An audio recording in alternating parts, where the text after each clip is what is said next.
Hello everyone. तो इस video में आपको बताऊंगा कि किस तरह मैंने इस ट्रेड के अंदर एकदम टॉप पे एंट्री ली यहाँ पे, और किस तरह मैंने ये पूरे ट्रेंड को कैप्चर किया और एकदम बॉटम के अंदर मैंने अपने ट्रेड को क्लोज किया। और मैं बताऊंगा कि इस लेग के अंदर ऐसा मुझे क्या दिखा कि जिससे मैं एकदम टॉप पे एंट्री ली, एकदम बॉटम के अंदर इस ट्रेड को बेचा। तो उस वीडियो के एंड तक मैं आपको पूरा अपना एक एनालिसिस बताऊंगा। अब मैं आपको इस वीडियो के अंदर मेरे इस ट्रेड का, जो मैंने 1:7 का ट्रेड लिया, उसका टॉप टू में बॉटम एनालिसिस बताने वाला हूं। तो सबसे पहले मैं आपको डेली टाइम फ्रेम के अंदर की बात करता हूं। डेली टाइम फ्रेम के अंदर हमें देखने को मिलता है कि जब गोल्ड नीचे आ रहा है कुछ इस तरीके से, वो लोअर लो बनाते हुए नीचे आ रहा है, और जब वो नीचे आया तो उसने यहाँ पे अपना एक ब्रेकआउट स्ट्रक्चर भी दे दिया था गोल्ड ने। तो हमें एक ये कंफर्मेशन देता है कि डेली टाइम फ्रेम के अंदर हमारा जो डायरेक्शन है वो अभी भी सेल साइड का है। साथ ही साथ अब जब हम यहाँ ऊपर की तरफ देखेंगे तो गोल्ड ने अपना एक इधर एक एफईजी बनाया था, ये वाला, और ये इसका एक गोल्ड का ऑर्डर ब्लॉक था। ये वाला जो गोल्ड का लेवल था वो गोल्ड का एक ऑर्डर ब्लॉक का लेवल था। तो गोल्ड जो डेली टाइम फ्रेम के ऑर्डर ब्लॉक में था, साथ ही साथ गोल्ड ने अपना एक यहाँ पे एक सीआरटी दिया। ये इस कैंडल के अंदर गोल्ड ने अपना एक सीआरटी का कंफर्मेशन दिया। सीआरटी क्या है, आने वाली वीडियो के अंदर मैं एक सीआरटी के ऊपर एक वीडियो लेके आऊँगा जिसमें आपको समझ में आएगा कि सीआरटी एक लिक्विडिटी का एक लेवल से, एक सीआरटी एक लिक्विडिटी का सेटअप है जिसके अंदर से हमें बहुत बड़े ट्रेड को हम कैप्चर कर सकते हैं।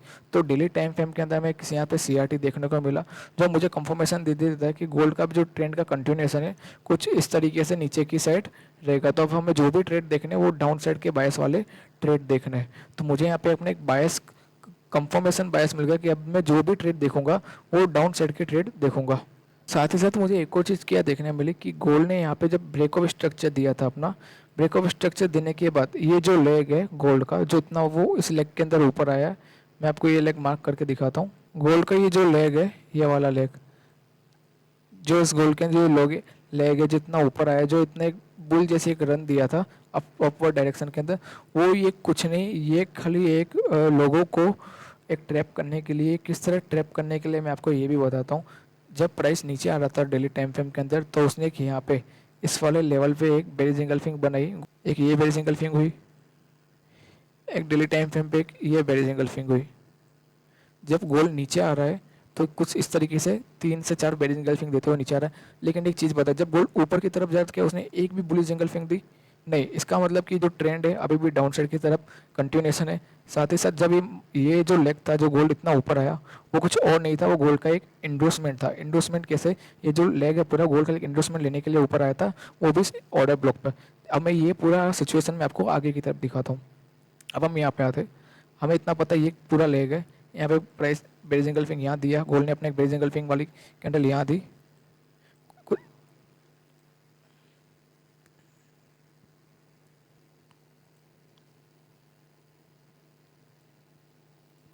जैसे कि गोल्ड ने यहाँ पे अपने एक बेरिज इंगल्फिंग दी, दूसरी बेरिज इंगल्फिंग गोल्ड ने यहाँ पे दी, और जब ये इतने लेग पे ये जो ऊपर आया था, ये वाला लेग था जो गोल्ड का ऊपर आने का, क्या इस लेग के अंदर एक भी बुलिश इंगल्फिंग है?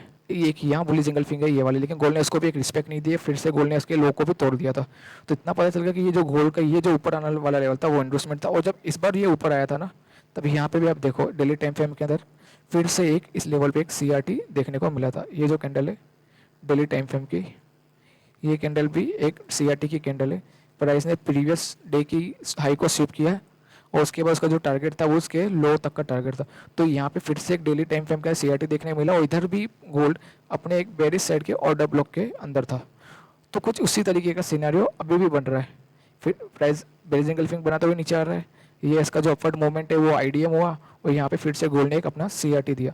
तो ये मुझे बताता है कि जो हमारा डायरेक्शन है वो सेल साइड का है। अब मैं ये जो तो था मेरे डेली टाइम फ्रेम का एनालिसिस, अब मैं जाऊँगा 4 टाइम फ्रेम के अंदर।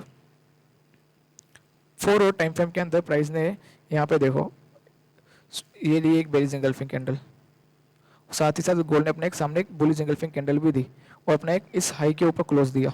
गोल्ड ने इस हाई के ऊपर क्लोज दिया, ये हाई के ऊपर क्लोज और कुछ नहीं था, ये भी एक 4 और के टाइम फ्रेम का एक आईडीएम था। किस तरह, अब वो देखते हैं। हमें ये देखेंगे कि ये जो गोल्ड था वो इतने टाइम से एक इनसाइड बार कैंडल के अंदर खेल रहा था। ये वाली कैंडल, ये ग्रीन कैंडल इनसाइड बार कैंडल थी तकरीबन इतने दिन तक, एक कैंडल, 2, 3, 4, ये 4 कैंडल 4 आवर की है। इसके अंदर इनसाइड बार कैंडल के अंदर खेला था। फिर गोल्ड ने इस इनसाइड बार कैंडल की हाई को स्वीप किया। ये जो कैंडल है, ये जो कैंडल, इस कैंडल ने इस इनसाइड बार कैंडल की हाई को स्वीप किया। मतलब कि जो इनसाइड बार कैंडल थी, ये इनसाइड बार कैंडल और कुछ नहीं, एक लिक्विडिटी बना रही थी।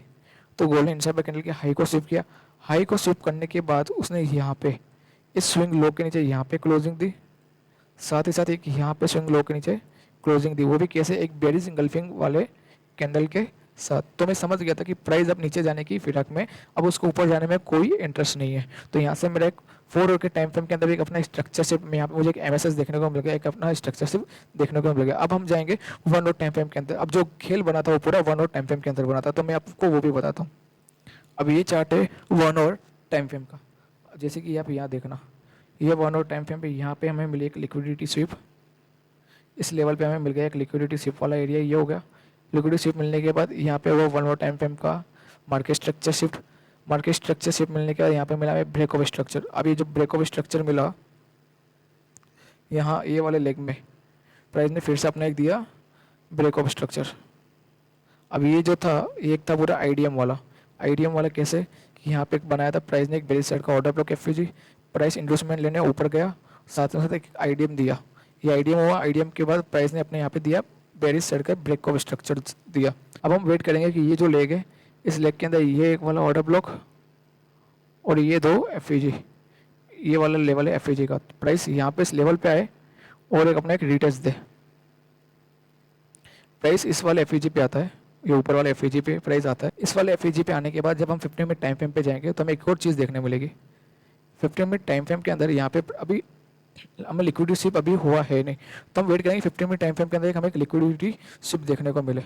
अभी यहाँ पे हमें 15 मिनट टाइम फ्रेम के अंदर गोल्ड ने अपने यहाँ पे इस स्विंग हाई की लिक्विडिटी स्विप की, साथ साथ ये रिजेक्शन कैंडल बनाई और रिजेक्शन कैंडल के बाद हमें ये लेग के अंदर एक बेरिश इंगल्फिंग कैंडल देखने को मिली। मैं आपको फिर से ये चीज़ समझाता हूँ और थोड़ा जूम करके बताता हूँ।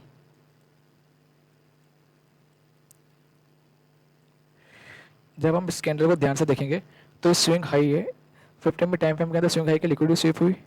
ये कैंडल जो है ये एक रिजेक्शन कैंडल बनाती है और ये कैंडल बेरिश इंगल्फिंग कैंडल बनाती है। तो ये एक लेग के अंदर पता चल गया कि अब ये जो हाई बना था, ये हाई यहाँ पे एक सेट था। तो हम क्या करेंगे, इस जो बेरिश इंगल्फिंग वाली कैंडल है इसके रिटेस्ट में जब प्राइस वापस इस लेवल पे आएगा यहीं कहीं, तो मैंने अपने यहाँ पे एंट्री प्लान की थी। कुछ इस तरीके से मैं बताता हूँ।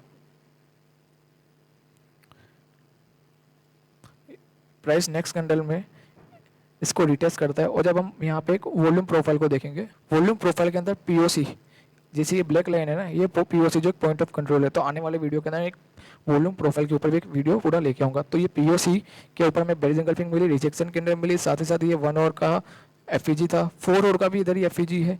तो एक मल्टीपल कंफर्मेशन मिल गई कि गोल्ड अब यहाँ से गिरने वाला, और ये जो पूरा लेगा ये और कुछ नहीं, एक लो रेजिस्टेंस लिक्विडिटी है। तो हमने क्या किया, मैंने क्या किया, यहाँ से एक शॉर्ट की एंट्री ली 29 अराउंड से, और उसका जो एसएल रखा वो एसएल था इसके ऊपर 29 अराउंड में शॉर्ट की एंट्री थी। एसएल था जब जस्ट लिक्विडिटी शिप के थोड़ा ऊपर बफर कर गए, और जो मेरा टारगेट था ये स्विंग लो मेरा टारगेट था। और अब देख सकते हो कि with in a few candles के अंदर मुझे मेरा टारगेट देखने को मिल गया था, जो अराउंड 1:6 1:7 का जो ट्रेड था। तो इस तरीके से मैंने अपने ट्रेड को प्लान किया और इतने अच्छे तरीके से मैंने अपने इस ट्रेड को एग्जीक्यूट किया। अगर आपको इसी तरीके के ट्रेड के एनालिसिस की वीडियो चाहिए तो इस चैनल को लाइक करो और सब्सक्राइब करो। आने वाले टाइम में मैं आपको बहुत सारी स्ट्रेटेजी के बारे में बताना चाहूँगा, और आने वाले वीडियो के अंदर मैं आपको सीआरटी क्या है बहुत अच्छी तरीके से समझाऊंगा, और सीआरटी से हम किस तरह बहुत मोस्ट एक्यूरेट ट्रेड ले सकते हैं मैं आपको वो भी बताऊँगा। Thank you.